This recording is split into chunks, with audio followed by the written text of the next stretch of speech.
Good morning বন্ধুরা, সকাল হয়ে গেছে, মানে সকাল হয়েছে না এখনো, মানে 3টে 3:30 বাজে। তো আমার মেয়ে সব কিছু রেডি করে ঠাকুর ঘরে, আর এই যে পুরা অন্ধকার বাইরে,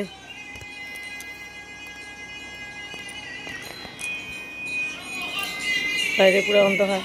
তো আমি পুরা ঘর পরিষ্কার করবো, মানে অর্ধেক করা শেষ আর অর্ধেক বাকি রয়েছে। আমার মেয়ে সব কিছু রেডি করে মঙ্গল আরতিটা পরে দেখাইনি।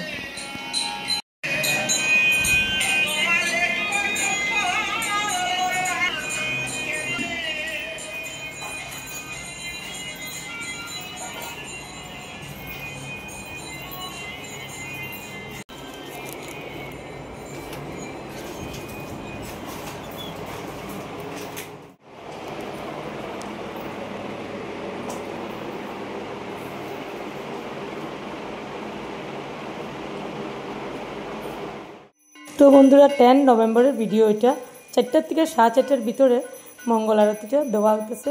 বাইদা কর্ণমধু আশ্রম থেকে তাই নাইছেন, আমরা গুরুদেবের আশ্রম থেকে। তো তাই মঙ্গল আরতি করা এখানে আগের দিন আইছিল। তো ভিডিওতে তোমরা দেখছো, আমি ভিডিওটা ছাড়ছি, তো একটু লেট হয়ে গেছে আমার এই 10 তারিখের ভিডিওটা ছাড়তে। তো তারপরে ওই ভোগ আরতি দুপুরের, তো এটা সকালের আরতিটা দর্শন করুন আপনারা, পুরো ফুল ভিডিওটা দেখিও।